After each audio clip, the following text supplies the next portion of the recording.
अमेरिका की जानिब से ईरान पर हमलों में छर्रों से भरे मिसाइल इस्तेमाल करने का इंकशाफ हुआ है। ईरानी मीडिया की रिपोर्ट के मुताबिक लामर्द में रिहायशी इलाके पर दागे गए मिसाइल में 1,80,000 छर्रे मौजूद थे।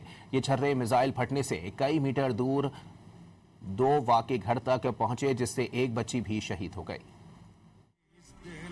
مشخص میتونید ببینید. یه لحظه بیا. این ساچمه که از اون موشک در میاد. ببین با دیوار چه کار کرد. یکی از همین ساچمه ها از در میره داخل و بدن نازک این بچه رو تیکه تیکه میکنه.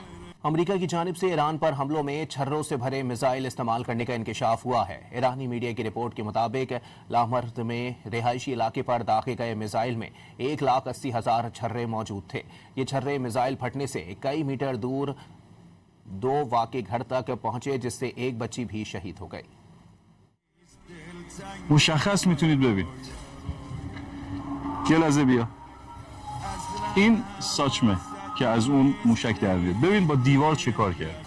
یکی از همین ساچمه ها از در میره داخل و بدن نازک این بچه رو تیکه تیکه میکنه.